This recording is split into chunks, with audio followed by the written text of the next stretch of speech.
Kronika strateného svetla. Časť 1. Vigília ticha. Mráz v kostiach sveta. Bolo to v roku, keď Pán dopustil na krajinu veľké ticho. Nebolo to ticho mieru, ale ticho, ktoré ostáva po búrke, keď svet zadržiava dých zo strachu, že sa nebesá znova otvoria.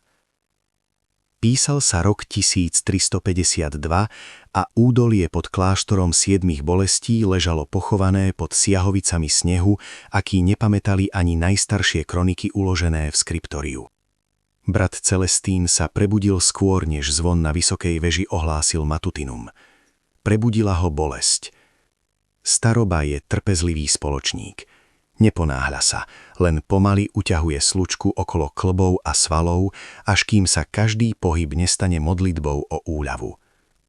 Celestín ležal na tvrdej prični v svojej cele a počúval vietor. Ten zvuk poznal dôverne. Bol to severák, Akílo, ktorý sa rodil kdesi v ľadových pustatinách za horami a teraz, hladný a zúrivý, narážal do kamenných múrov opáctva. Hľadal štribinu, hľadal slabosť, hľadal teplo, ktoré by mohol ukradnúť. In nomine patris, zašepkal mních, a dých sa mu pred ústami zrážal do obláčika pary. Vstal. Každý pohyb bol bojom. Jeho ruky, zvraskavené ako pergamen a poznačené škvrnami od atramentu, nahmatali kresadlo. Iskra, potom druhá a malý knôt v olejovej lampe ožil. Svetlo bolo slabé, no stačilo na to, aby zahnalo tiene do kútov. Celestín sú obliekol vlnený habit.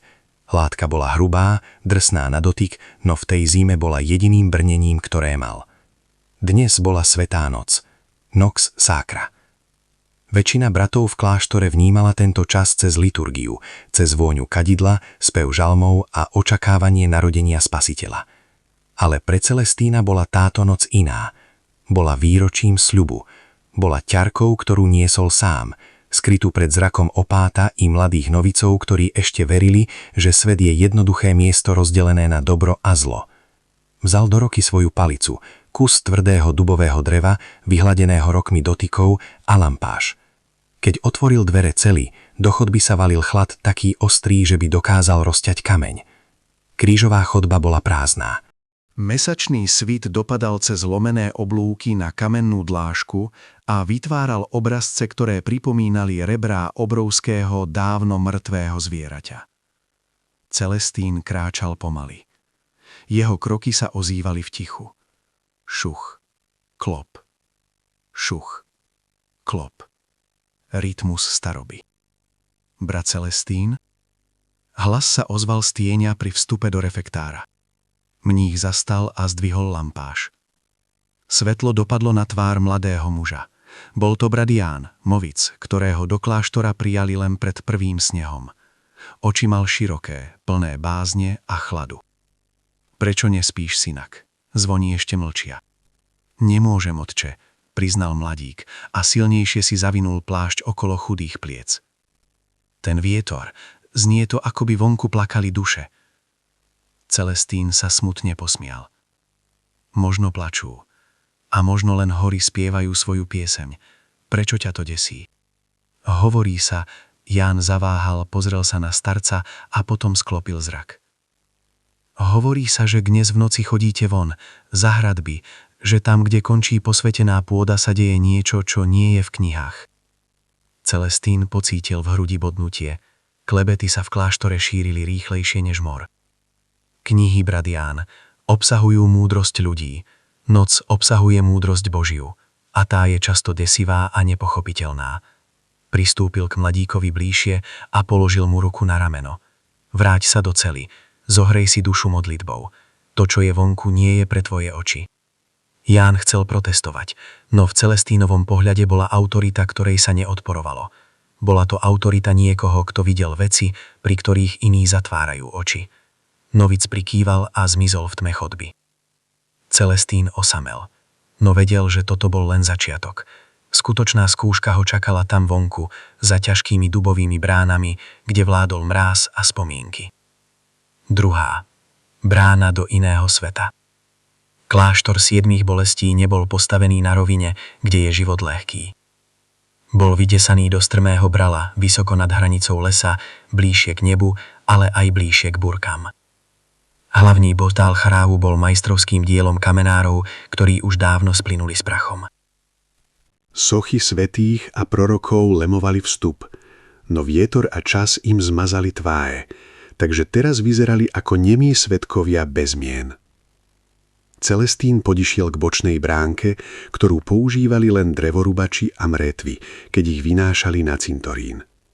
Kľúč v zámke zaškrípal, zvuk kovu okol bol v nočnom tichu nepríjemne hlasný.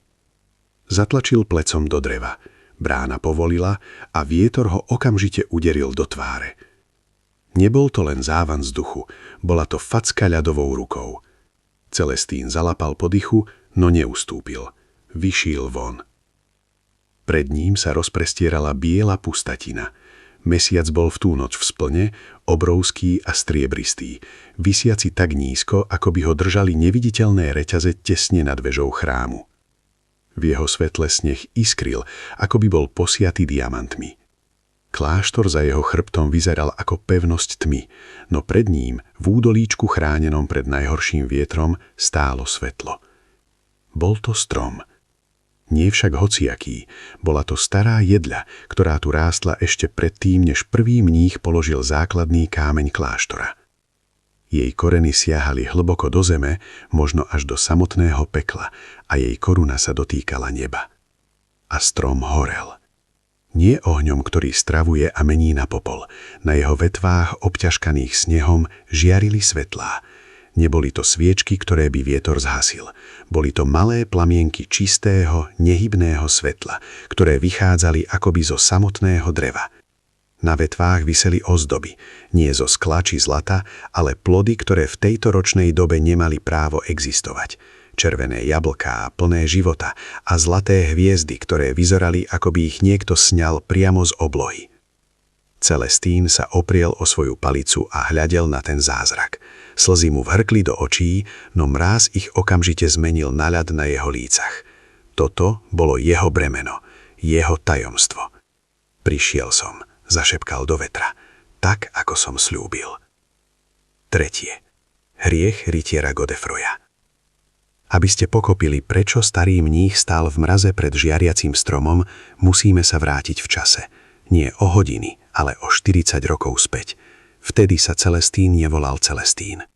Volal sa Godefroy a bol rytierom v službách kráľa.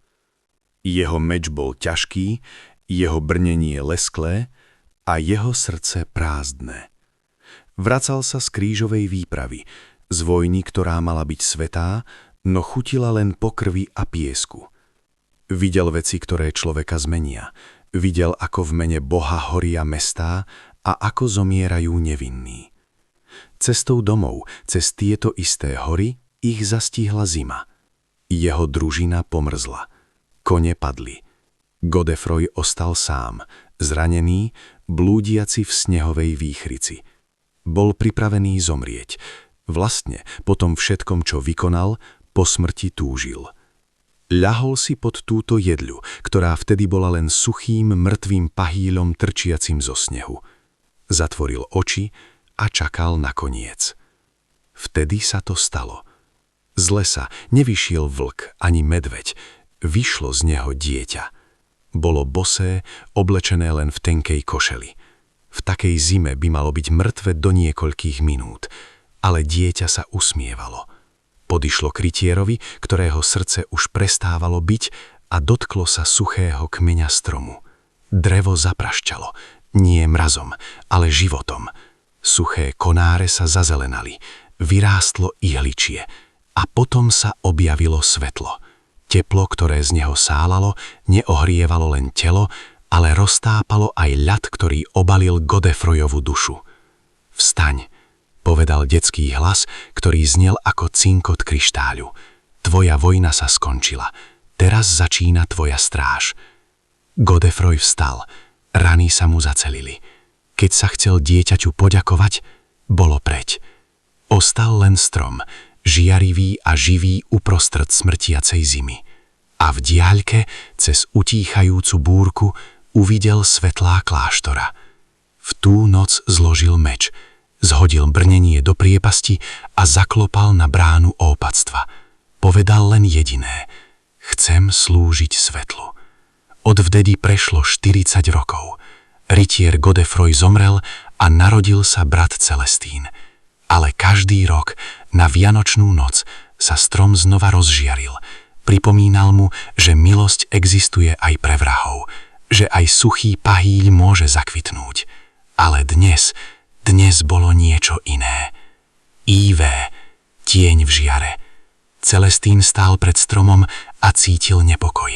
Svetlo bolo jasné, áno, jablká boli červené, ale niečo sa zmenilo. Vzduch okolo stromu vibroval zvláštnym napätím. Mních zdvihol svoj lampáš a podišiel bližšie.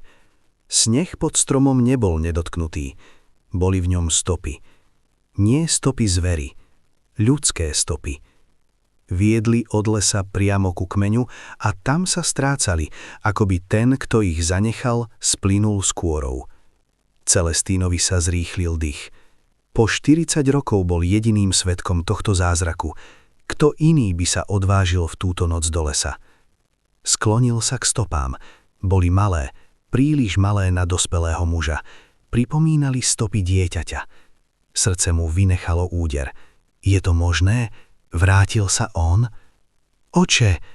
Výkrik prišiel od kláštornej brámy. Celestín sa prudko otočil, až mu zaprašťalo v kolenách. Vo dverách stál ópat Hieronym, vysoká, chudá postava v čiernom plášti a vedľa neho mladý novicián s pochodňou. Ópat Hieronym bol mužom dogmy, veril v pravidlá, v kanonické právo a v poriadok. Zázraky, ktoré neboli schválené Rímom, považoval za nebezpečné kacierstvo. Už roky podozrieval Celestína z nejakého pohanského rituálu, no nikdy ho nepristihol, až doteraz. Celestín, zahrmel ópatov hlas, ktorý prebil aj vilu vetra. Čo to má znamenať? Čo je to za čary? Ópat a novic sa brodili snehom k nemu. Keď sa priblížili a uvideli strom v plnej kráse, Jánovi vypadla pochodeň z ruky a zasičala v snehu. Santa Maria, vydýchol mladík a padol na kolená. Ópat Hieronym však nepadol na kolená. Jeho tvár v mesačnom svite skamenela. Hľadel na horiace svetlá na strome nie s úctou, ale s hrôzou. Diablovo dielo, zašepkal ópat, prežehnávajúc sa trasúcou rukou. Ilúzia, mámenie. Pozrel na Celestína s očami plnými hnevu. Ty starý blázon, privolal si na nás kliatbu. Toto nie je betlehemské svetlo, toto je svetlo bludičiek. Mýlite sa, oče ópat, povedal Celestín pokojne, hoci vnútri sa triasol. Toto je dôkaz milosti. Pozrite sa na tie plody. Cítite tú vôňu. Voní to ako raj, nie ako síra. Ticho, kríkol Hieronym. Prikazujem ti, odstúp od toho stromu. Zajtra ráno ho dáme zoťať a drevo spálime na popol, ktorý rozsýpeme do svetenej vody. Pri tých slovách sa stalo niečo desivé. Svetlá na strome zablikali. Vietor zosilnel a zmenil sa na kvílenie. Z hlbín lesa sa ozvalo zavitie, nie jedného vlka, ale celej svorky. A v tieňoch pod stromami, tam kam nedosiahlo svetlo Vianoc, sa začali rozsvecovať iné oči. Žlté, hladné. Staré povesti hovorili, že počas Vianočnej noci stráca zlo svoju moc. Ale povesti tiež hovorili, že ak niekto odmietne dar svetla, tma sa stane dvakrát silnejšou. Celestín pevne zovrel svoju palicu. Cítil, ako sa staré inštinkty rytiera Godefroya prebúdzajú v jeho starom tele. Opát chcel strom zničiť, vlci sa blížili a uprostred toho všetkého, v snehu pri koreňoch, sa niečo pohlo. Malá ruka, detská ruka, ktorá sa vynorila zo záveja pri kmeni. Brat Ján, zakričal Celestín, hlasom, ktorý nepatril starcovi, ale veliteľovi vojska. Zober lampu, k stromu, okamžite. Čas druhá, vitie tieňov. I, nájdený v snehu. Mladý novicián nepremýšľal. V tej chvíli ho neviedla myseľ, ochromená strachom a zimou, ale číra poslušnosť, ktorú do neho vtlkali mesiace kláštorného drilu. Celestínov hlas znel ako prasknutie bíča. Ján sa vrhol vpred, podkýnajúca o záveje. s lampášom zovretým v skrechnutých prstoch tak pevne, až mu zbeleli klúby. Dobehol ku kmeňu žiariacej jedle. Teplo, ktoré strom vyžaroval, ho ovanulo ako dých leta uprostred januára. Bolo to neprirodzené, no v tej chvíli to bola najvítanejšia vec na svete. Kop chrapče, hrab, kričal Celestín, ktorý sa postavil chrbtom k ním, tvárou k temnej hradbe lesa. Ján padol na kolená, odhodil lampáš a holými rukami začal odhrňať sneh tam, kde starý mních ukázal. Sneh bol pod stromom mäkký, nie zmrznutý na kameň ako inde. Pod vrstvou bieleho prachu námatal niečo pevné. Latku, hrubé súkno. Zaboril ruky hlbšie a vytiahol malé telo. Nebol to prízrak, bolo to dieťa. Chlapec nemohol mať viac ako 7 rokov. Tvár mal bledu ako vosk, pery fialové, oči pevne zavreté. Na sebe mal len potrhanú tuniku, akú nosia nevoľníci z dedín v doline. Je mŕtvý, vydýchol Ján a hlas sa mu zlomil. Otče, je ľadový. Nie je mŕtvý, kým horí svetlo, odvrkol Celestín bez toho, aby sa otočil. Pritiskni ho k sebe, dýchaj na ňo. Opát Hieronym stál obďaleč, ako by zamrzol uprostred kroku. Jeho tvár, zvyčajne prísna a nečitateľná, bola teraz maskou čistého zdesenia. Nie však o dieťa, jeho zrak bol upretý do tmy za Celestínovým chrbtom.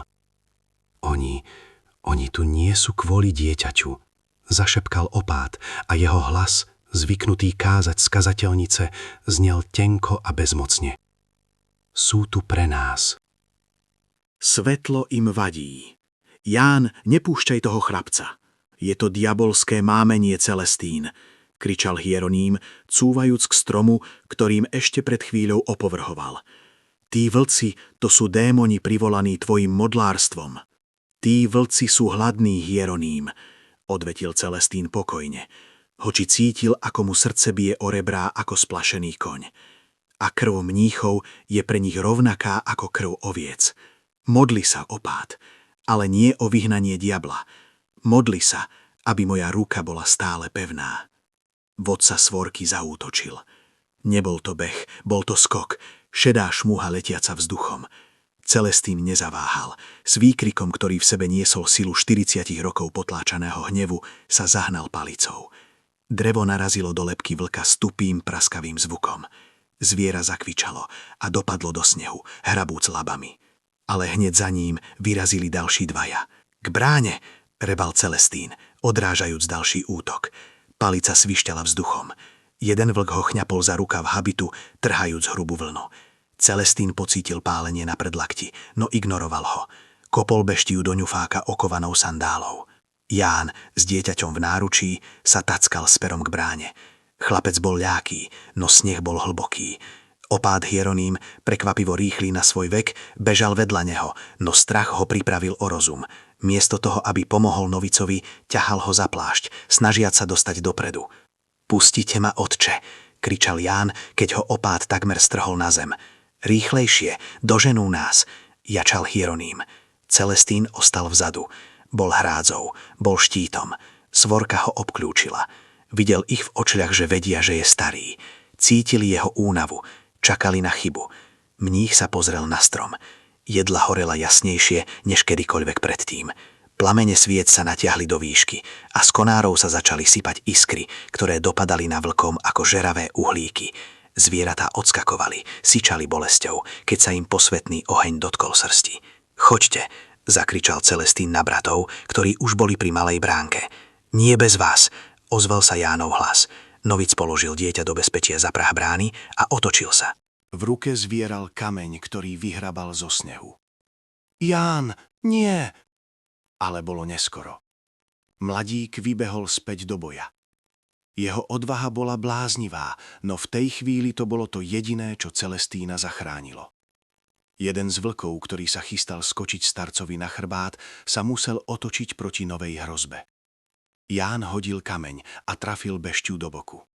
Vlk zavrčal a rozbehol sa po ňom. Celestín využil moment zmätku. S prekvapivou silou vrazil koniec palice do hrude najbližšieho vlka a potom sa rozbehol k Jánovi. Chytil ho za habit a strhol ho k zemi práve včas, keď nad nimi preleteli čeľuste ďalšej beštie. Vstávaj, ty blázon!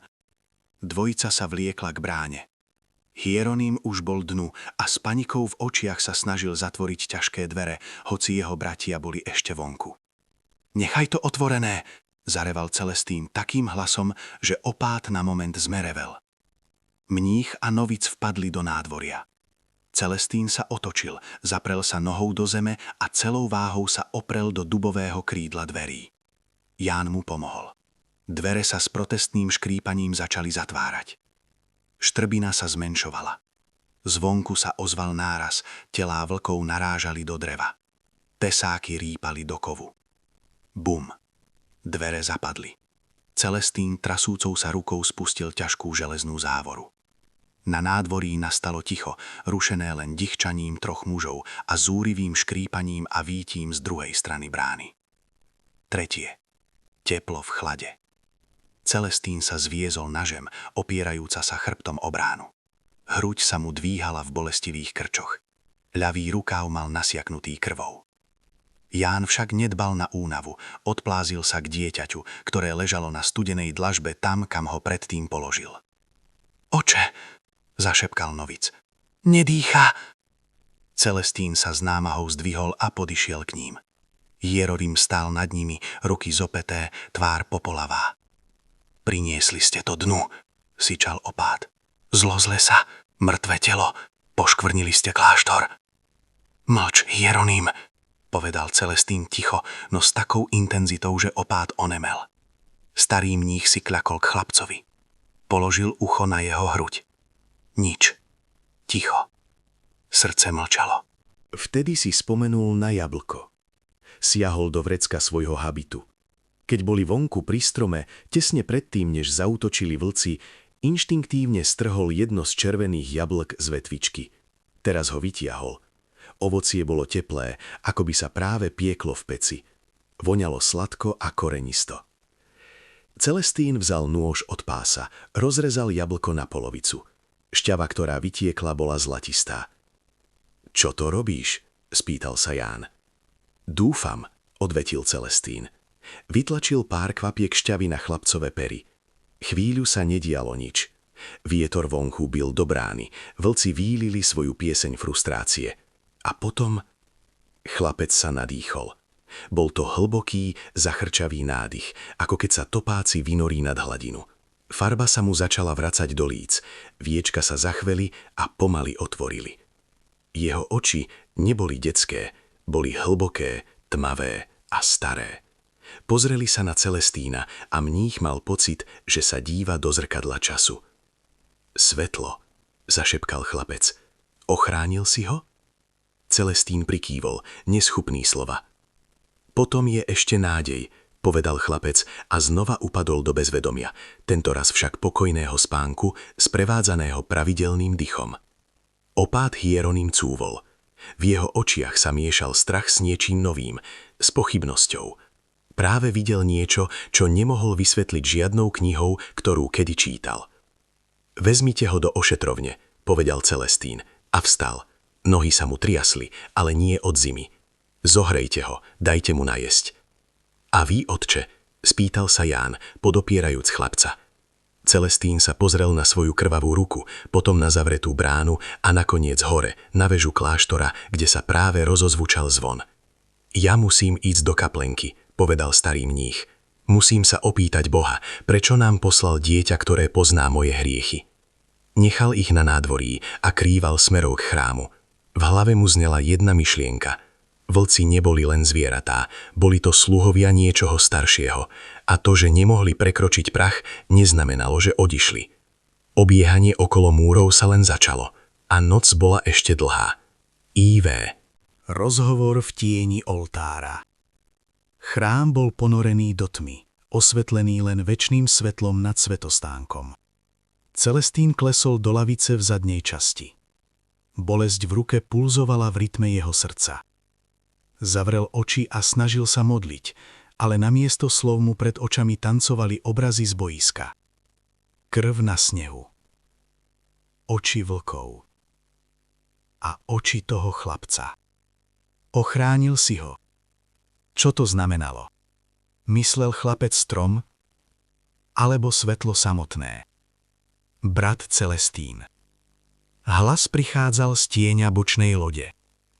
Celestín sa strhol a siahol po palici, ktorú si položil vedľa seba. Z tmy vystúpila postava. Nebol to mních, bol to muž v dlhom zaprášenom plášti, s kapucňou stiahnutou hlboko do tváre. V chráme nemal čo robiť. Brány boli zamknuté. Kto si? Opýtal sa Celestín ostro. Muž sa zasmial. Bol to suchý, praskavý zvuk, ako keď sa láme suché drevo. Len si na chvíľu myslel, že je to mier, pretože si sa schoval za múry. Cudzinec sa začal rozplývať, menia sa na dym, ktorý stúpal k vysokej klembe. Uži si Vianoce, mních. S úsvitom prídeme po chlapca a tento raz nás drevené dvere nezastavia. Tieň zmizol. Celestín osamel v tichom chráme. Pozrel na svoju zranenú ruku. Krv presiakla obväzom a kvapkala na podlahu. Kvap, kvap, kvap. Musí varovať ostatných. Musí pripraviť obranu. Kláštor už nebol domom modlitby. Stal sa znova pevnosťou. A on, posledný z rádu starých rytierov, bol jediným veliteľom, ktorého mali. Krýval k východu z chrámu, odhodlaný prebudiť bratov.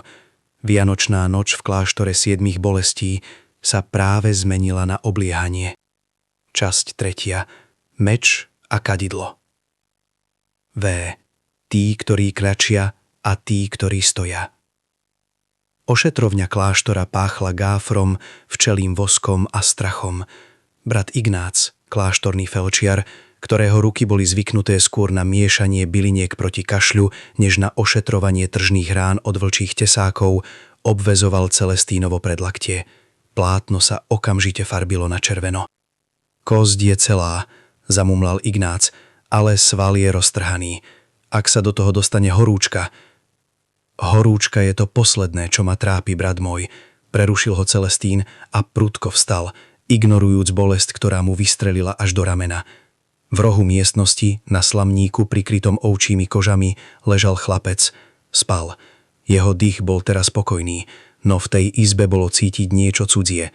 Vzduch okolo dieťaťa bol chladnejší než vo zvyšku miestnosti a predsa z neho sájal pocit bezpečia. Pri ňom sedel novicián, ktorý zvieral v ruke železný kutáč od krbu, ako by to bol krájovské žezlo. Dvere sa rozleteli. Do ošetrovne vpadol opát Hieronym. Za ním sa tlačili ďalší mnísi, kuchár, knihovník, zahradník. Tváre mali popolavé, v očiach otázky, na ktoré neexistovali odpovede v breviári. Celestín. Hieronymov hlas sa triasol, no snažil sa zachovať zdanie autority.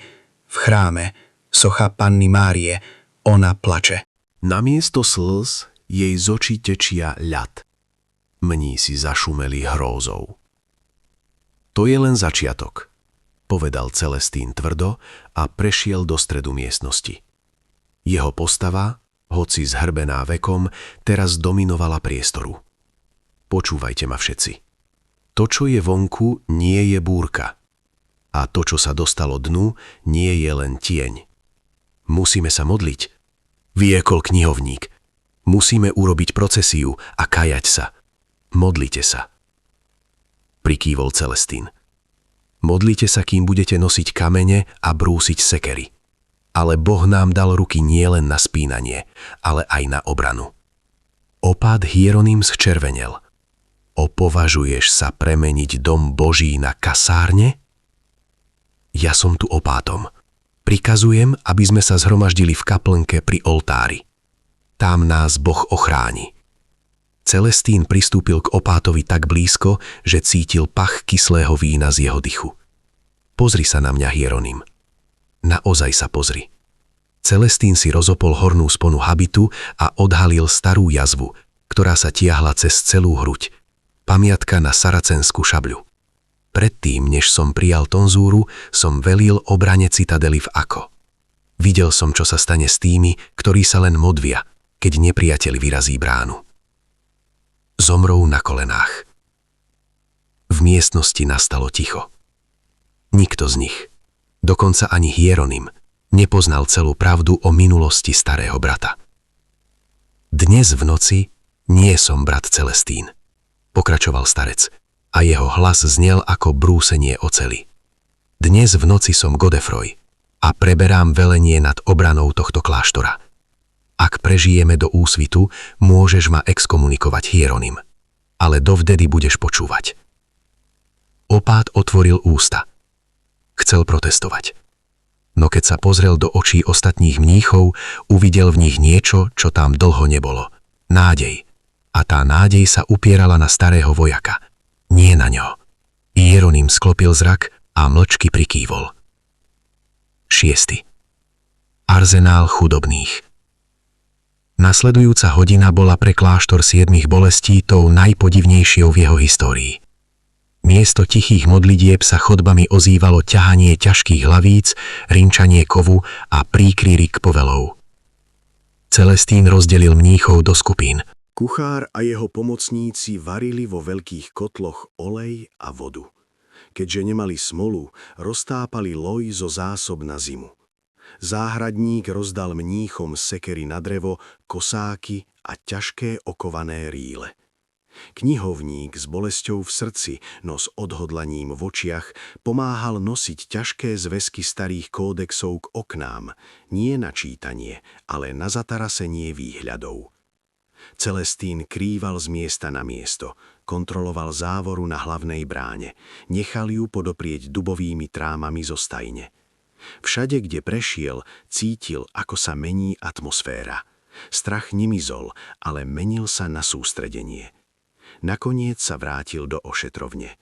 Ján stále sedel pri chlapcovi. Novic vyzeral staršie, dnešná noc mu vzala mladosť. Zobudil sa, povedal Ján ticho, keď Celestín vošiel. Chlapec sedel na posteli, jeho nohy nedosiahli na zem, hompáľali sa vo vzduchu. V rukách držal ohryzok z čarovného jablka. Zjedol ho celé, aj s jadrovníkom. Cítim ich, povedal chlapec. Jeho hlas bol jasný, bez stopy po únave. Zhromažďujú sa. Nie pri bráne, pod zemou. Celestín zbystril pozornosť. Pod zemou? V kryptách? Chlapec prikýval. Tam, kde spia vaši mŕtvi. Cítia tam chlad a tma ich volá. Celestín zaklial, slovo, ktoré mních nemal vysloviť. Úplne zabudol na starý vchod do krypt, ktorý ústil v lese, hlboko pod bralom. Bol zamurovaný pred 100 rokmi, ale Malta starne a kameň zvetráva. A ten tieň, ten dokáže nájsť každú štrbinu. Ignác, zakričal na felčiara, zober chlapca a Jána, choďte do veže, do najvyššej komnaty pod zvonom, zoberte si všetok sviatený olej, čo máte. Do veže, ale to je pasca, odtiaľ niet úniku, namietal Ignác. Práve preto, povedal Celestín a vytiahol spod habitu dlhý, ťažký kľúč. Zamknete sa tam, toto je jediný kľúč. Ak padneme my dole, budete poslední. A zvon, ak sa dostanú dnu, rozozvučte zvon. Nech aspoň Boh počuje, že umierame. Chlapec zoskočil z postele, podýšil k Celestínovi a natiehol ruku. V dlani zvieral 5 čiernych semienok z jablka. Zasaď ich, povedal chlapec. Teraz nie je čas na zahradníčenie, dieťa, vzdychol si Celestín. Nie do zeme, pokrútil hlavou chlapec. Do rán. Keď príde čas, pochopíš. Vtisol semienka starému mníchovi do zdravej dlane a potom sa nechal Jánom odviesť preč. Celestín sa pozrel na malé čierne zrnká. Hriali. Pálili ho v dlani ako žeravé uhlíky. Schoval si ich do vrecka, priamo k srdcu. 7. Krypta praská. Boli 3 hodiny ráno. Hodina medzi psom a vlkom. Čas, keď noc dosahuje svoju najhlbšiu moc a sny sa menia na mori. Celestín stál s 10 najsilnejšími bratmi pred vchodom do krypt. Boli v podzemí kláštora, kde vzduch bol ťažký a vlhký. Pred nimi boli ťažké železné dvere, ktoré oddelovali svet živých od sveta mŕtvych predchodcov. Počujete to? Šepol brat Matej. Kováč, zvierajúc svoje najťažšie kladivo. Započuli to všetci. Škrap, škrap, ťuk. Zvuk kovu narážajúceho na kameň. Prichádzalo to z druhej strany dverí. Niekto, alebo niečo, sa dobíjalo z krypt do kláštora. Myslel som, že mŕtvi spia, zašepkal jeden z mladších mníchov. Toto nie sú naši mŕtvi, odvetil Celestín. Pripravte sa. Zvuk zosilnil. Zmenil sa na búšenie. Dvere sa otriasli. Prach zo škár sa sypal na dlášku. Bum. V strede dverí sa objavila preliačina. Bum. Železné pánty zaskučali. Olej, zavelil Celestín. Dvaja mnísi vyliali pred dvere kade s vriacím olejom a lojom. Tekutina sa rozliala po kamennej podlahe a vytvorila lesklé jazero smrti. Bum. Dvere povolili. Nie v pántoch, ale v strede. Železo sa roztrhlo ako papier a cez dieru sa pretiahla ruka. Nebola to ľudská ruka, ani vlčia laba. Bola to končatina vytvorená z ľadu a tieňa, s dlhými priehľadnými pazúrmi. Za ňou sa vovalil chlad taký intenzívny, že vriaci olej na zemi okamžite stuhol na voskovú hmotu. Oheň, ktorý chceli použiť, im bol vzatý. Ústup! Zakričal Celestín, keď videl, že cez roztrhnuté dvere sa valia postavy. Boli to tiene, ktoré na seba vzali podobu mŕtvych mníchov pochovaných v kryptách. Ale ich tela boli tvorené zvírením, snehom a tmou. Oči im svietili tým istým žltým svetlom ako vlkom vonku. Brat Matej sa neustúpil. Zreval a zahnal sa kladivom na prvú postavu. Kladivo prešlo cez telo tieňa, ako by to bol tým, a s rínčaním narazilo do kamennej dlášky. Tieň sa len usmial, hrozným, bezzubým úsmevom a dotkol sa kováča. Matej skríkol. Tam, kde sa ho tieň dotkol, jeho habit i koža zbeleli námrazov. Kováč padol na zem, trasúca v smrteľných krčoch. Hore! Všetci hore! Reval Celestín, ťahajúc ostatných k schodisku. Nemohli bojovať s prízrakmi zbraňami. Kláštor bol deravý. Nepriateľ bol vnútri. Vybehli po točitom schodisku do hlavnej lode hrámu a zabuchli za sebou dvere sakristie. Celestín ich zaprel skriňou s ornami. V chráme bolo ticho, ale bolo to ticho pred popravou. Ostatní mnísi vedení Hieronymom kľačali pred oltárom. Keď videli Celestína a jeho mužov vbíhať dnu, pochopili. Sú tu, vydýchol Celestín. Z podlahy, z vetracích mriežok vedúcich do krypt, začala stúpať čierna mla. Formovala sa do postál. A hlavný vchod do chrámu sa začal otriasať pod nárazmi zvonku. Boli v pasci. Vtedy sa uprostred chrámu zjavil on. Cudzinec v kapucni. Tieň, s ktorým Celestín hovoril. Nestál na zemi, ale vznášal sa kúsok nad dlažbou priamo pred oltárom. Chrbtom k svätostánku. Ako by sa vysmieval samotnému Bohu. Noc vrcholí, Godefroy, prehovoril cudzinec, a jeho hlas sa odrážal od klemby ako hrmenie. Daj mi chlapca a ušetrím vaše duše. Nechám ich odísť do neba. Odmietni a vaše duše zhltnem vás. Celestín kráčal uličkou vpred. Bol sám. Ostatní mnísi sa stiahli do kútov. Chlapec nie je tovar, povedal starec. Chlapec je kľúč, zasičal cudzinec. Kľúč k večnej zime. Bez neho sa jar vráti. S ním svet ostane čistý, biely, nehybný, dokonalý. Celestín siahol do vecka. Námatal 5 semienok. Pálili tak silno, že cítil vôňu spálenej látky. Zasaď ich. Do rán. Celestín sa pozrel na svoju zranenú ruku. Krvácajúca, roztrhaná rána. Mýliš sa, povedal mních. Zima nie je večná, aj pod najhlbším snehom spí zrno. A s týmito slovami urobil niečo šialené. Vytiahol semienka a vrazil si ich priamo do otvorenej rany na predlakti. Zatlačil ich hlboko do vlastného mesa, do vlastnej krvi. Bolesť, ktorá nasledovala, nebola z tohto sveta. Celestín vykríkol a padol na kolená. Ale potom sa stalo svetlo. Z jeho ruky, z jeho krvi nevytriskol prúd červenej tekutiny. Vytriskli z nej korene, zlaté žiarivé korene, ktoré sa neuveriteľnou rýchlosťou začali vinúť okolo jeho ruky. Rástli, hrubli, menili sa na drevo a lístie. Cudzinec zajačal a cúvol. Čo si to urobil? Celestín vstal. Necítil bolesť, cítil silu zeme, silu života.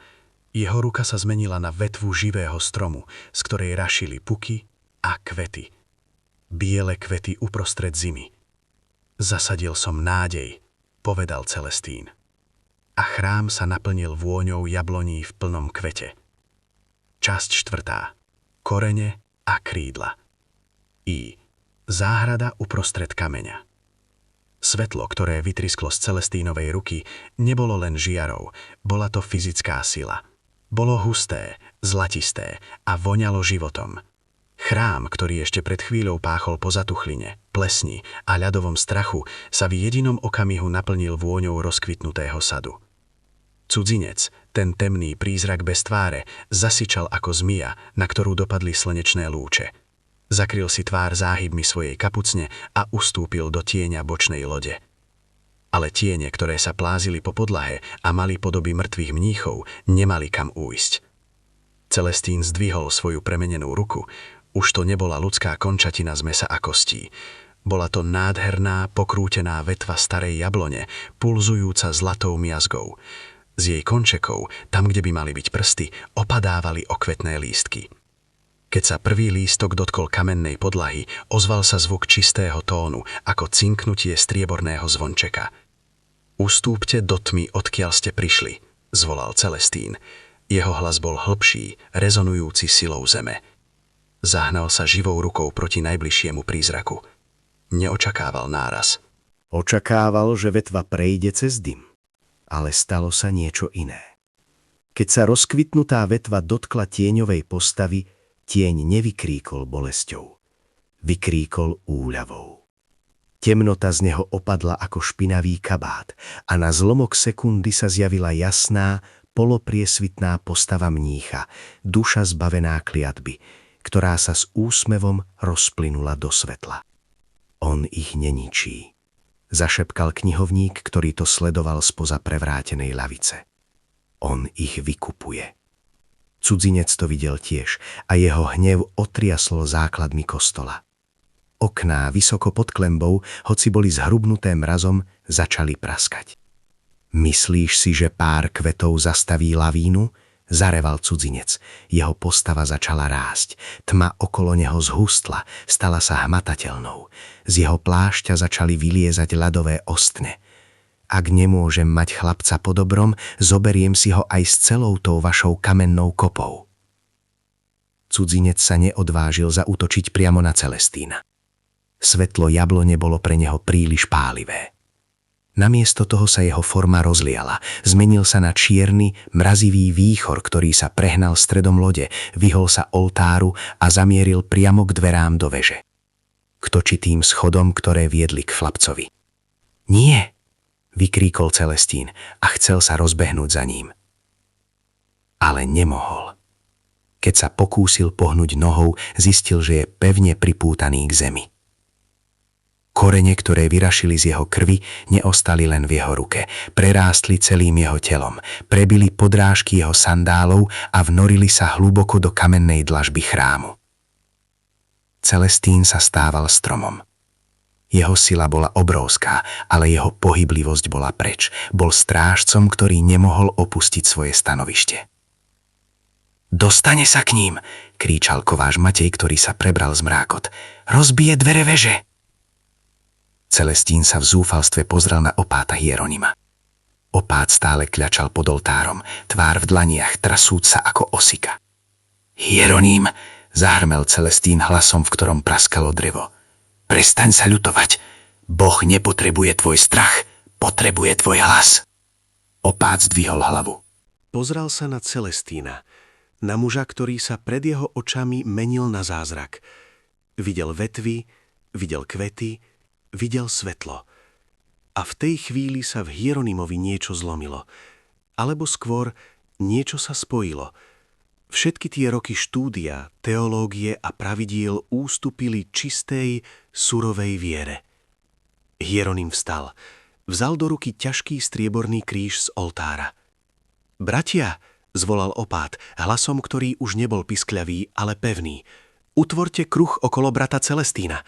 On je srdcom tohto chrámu. My musíme byť jeho štítom. Mnísi, povzbudení premenou svojho predstaveného, sa zbehli okolo zakoreneného starca.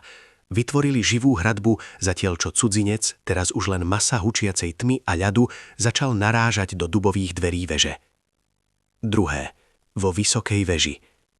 V malej komnate pod zvonom bola zima taká krutá, že aj dych zamrzal priamo na perách.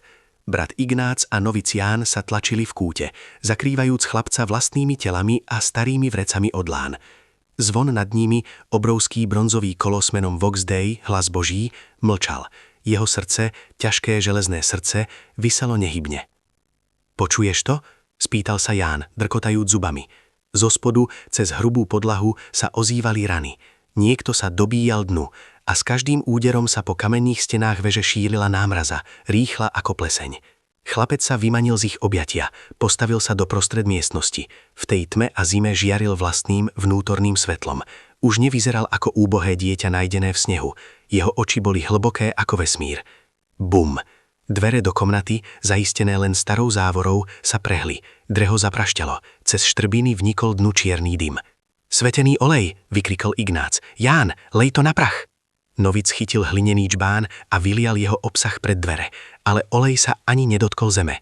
Vo vzduchu zamrzol a s cinkotom dopadol na zem ako krupobytie. Olej nás nezachráni, povedal chlapec. Pozrel sa hore do tamávé šachty, kde visel zvon. Musíte prebudiť hlas. Zvon? Jan pozrel na hrubé lano, ktoré viselo pri stene. Ale veď oni nás začujú. Oni už vedia, že sme tu, povedal chlapec. Zvon nie je na to, aby nás prezradil. Je na to, aby rozbil ticho. Ticho je ich zbraň. Zvuk je život. Dvere sa rozleteli na triesky. Do veže nevstúpil človek. Vstúpil chlad. Absolútna, devastačná prázdnota.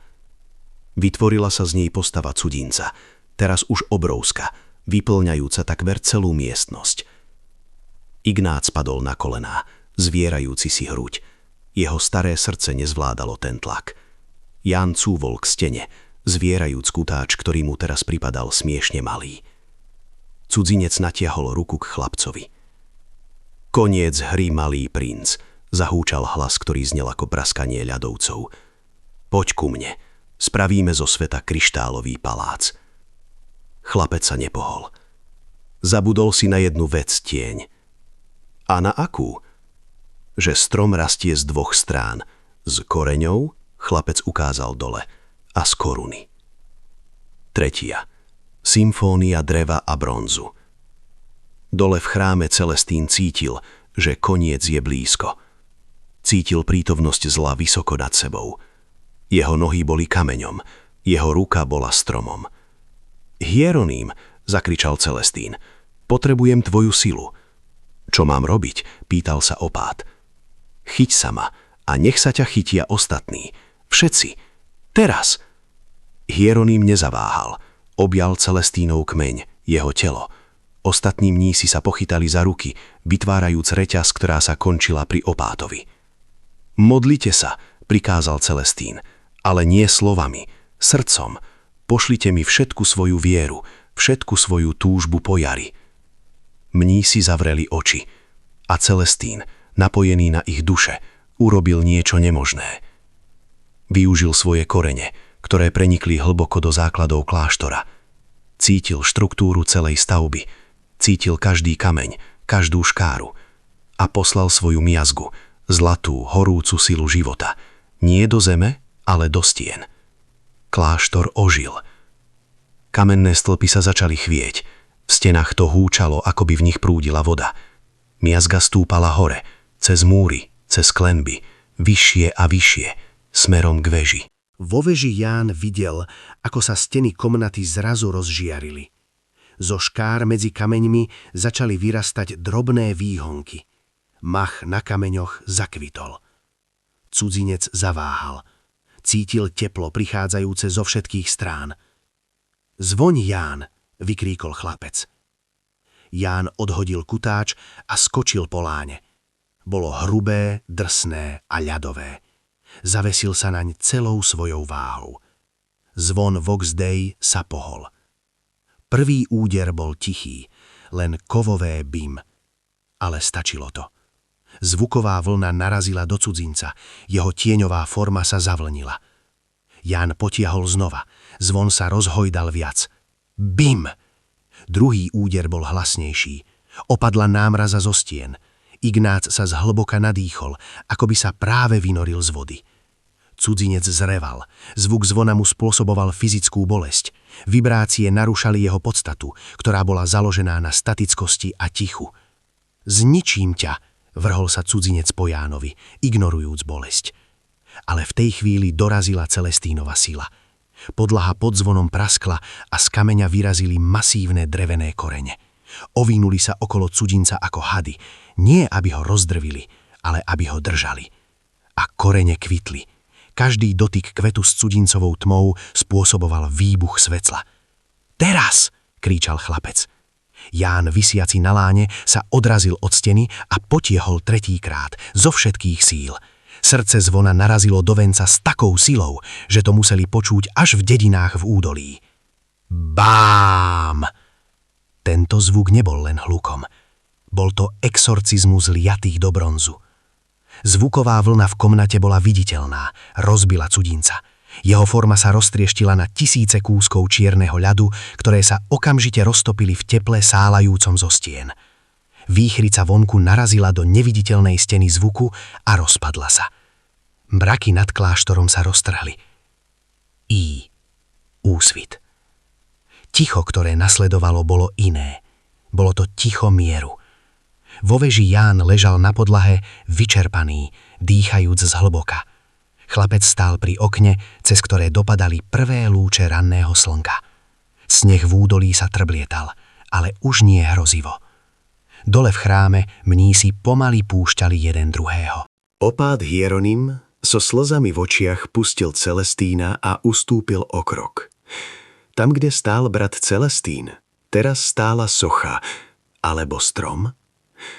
Bolo to dokonalé splynutie. Celestínovo celo zdrevenelo, stalo sa trvalou súčasťou chrámu. Jeho nohy boli koreňmi miznúcimi v dlažbe, jeho trup bol kmeňom s textúrou ľudskej tváre, ktorá sa usmievala pokojným, večným úsmevom. A jeho pravá ruka, tá bola košatou korunou, ktorá siahala až pod klembu chrámu, plná bielých kvetov a malých zlatých plodov. Celestín, rytier Godefroy, našiel svoj pokoj. Stal sa pilierom, ktorý bude držať tento chrám na veky. Z veže zišli dole Ján, Ignác a chlapec. Keď vošli do lode a uvideli strom, Ján padol na kolená. On je preč? Spýtal sa ticho. Nie, odpovedal chlapec, ktorý pristúpil k stromu a pohľadil drsnú kóru. On je konečne doma. Hieronym pristúpil k chlapcovi. V jeho pohyboch bola nová pokora. Kto si? Opýtal sa opát. Chlapec sa usmial. V rannom svetle vyzeral celkom obyčajne a predsa v jeho očiach tancovali storočia. Som pripomienka, povedal. Pripomienka, že aj v tej najdlhšej noci slnko len spí, neumiera. Chlapec sa otočil a kráčal k hlavným dverám. Mnísi mu ustupovali z cesty. Ján otvoril bránu, ktorá bola celú noc ťažko skúšaná, no vydržala. Vonku bolo ráno. Sneh bol čistý. Vlci zmizli, ostali po nich len kaluže vody. Jedľa pred kláštorom stále svietila, hoci už bolo denné svetlo. Chlapec vyšiel von, urobil pár krokov do snehu a potom, keď ho oslonilo vychádzajúce slnko, sa jednoducho stratil v jase. Nezostali po ňom žiadne stopy. Epilóg. Roky plynuli. Kláštor 7 bolestí sa zmenil. Už to nebolo miesto strachu a prísnych dogem. Pútnici zďaleka prichádzali, aby videli zázrak v hlavnej lodi. Jabloň, ktorá rástla priamo z kameňa a krytla aj v najtuchšej zime. Hovorilo sa, že jej plody majú moc liečiť nielen telo, ale aj dušu. Opát Hieronym viedol kláštor ešte dlhé roky, no už nikdy nebol pyšným mužom. Často ho vídali, ako sedí pod stromom, číta a rozpráva sa s drevom, ako by očakával odpoveď. A brat Ján?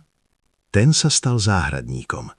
Staral sa o strom v chráme, ale aj o jedľu pred bránou a každé Vianoce presne o polnoci nechával bránu pootvorenú, pre istotu, keby sa náhodou niekto stratený v snehu potreboval zohriať.